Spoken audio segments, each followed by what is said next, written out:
Hi, this is Paul Slackus. I'm with Todd Sanders. Hi, Todd. How are you? Hi, Paul. How are you? Okay, good. So you, I believe, are part of the management of where I am right now. Correct. I'm the Vice President of Sales and Marketing with Steinway & Sons. Okay. Give us a little background on Steinway & Sons and tell us about your marketing efforts. Well, we've been building pianos now since 1853. It's our 159th year.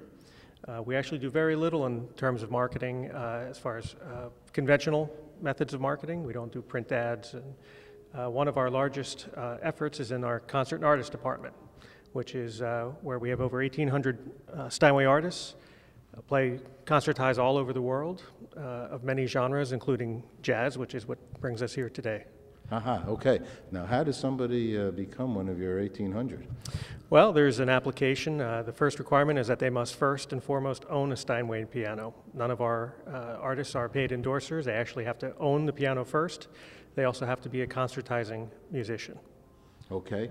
Beautiful. And then they send you a CD, or is it on your Steinway website? No, it's they contact us through the concert and artist department, and then there's a formalized application.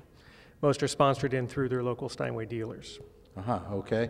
Now, how about you? How were you sponsored in to get a great job like this, and are you a musician yourself? I call myself a musician, but after I'm around so many wonderful musicians here, I realize I'm not all that good. But I got here because I got very lucky, actually. This was a company I've known about, obviously, my whole life.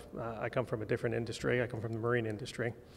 But my education is actually in music, so I was actually very fortunate to end up here in 2008.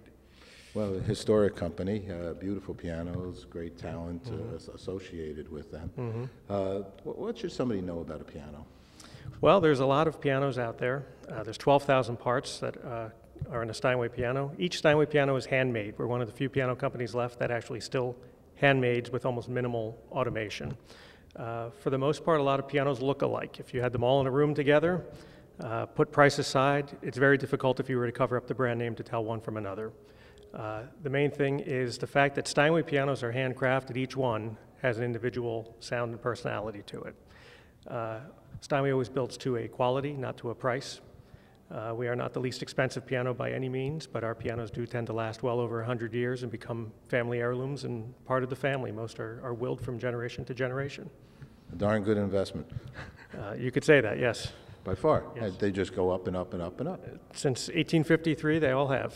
Good business people. It is. And good talented people. I think it's the water in Astoria, Queens. It could be. Well, that's fantastic. What is the website? At steinway.com. Okay, very good. Let me ask you your last question, which is I ask always. What's good news for you?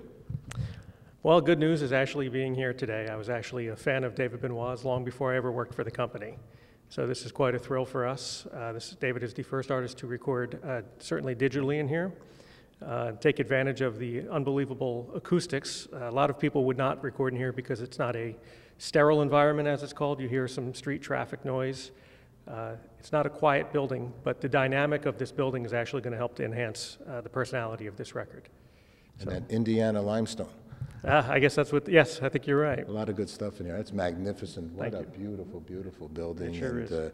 What a great room. You have phenomenal people on the walls because phenomenal people over the years have played Steinways, right? That's true. What are some of the names? What are some of the historic names? Oh, Rubinstein. I can tell you the current ones today in the classical world, you know, Long Long, Emanuel Ax. On the jazz side, we have obviously David Benoit, Keith Jarrett.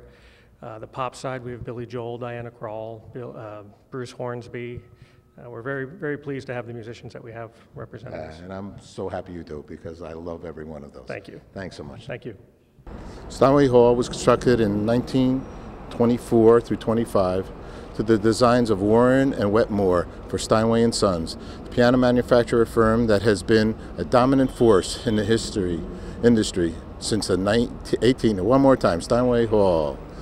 Steinway Hall was constructed in 1924 to 25 to the designs of Warren and Wetmore for the Steinway & Sons, the piano manufacturer firm that has been in dominant force in this industry since the 1860s. After Carnegie Hall opened in 1891, West 57th Street gradually became one of the nation's leading cultural music centers. Steinway & Sons followed this trend, relocating to this area from East 14th Street.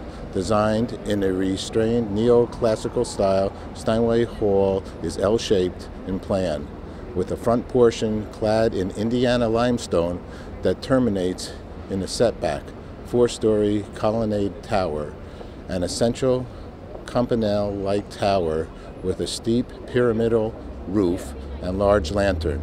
The base of the 57th Street facade is embellished by the sculptural group depicting Apollo and the Muse of Music by Albio Mantinelli. The base also includes a frieze with medallion portraits of distinguished classical composer pianist. Steinway & Son continues to be the city's only remaining piano maker. New York Landmarks Preservation Foundation, 2002.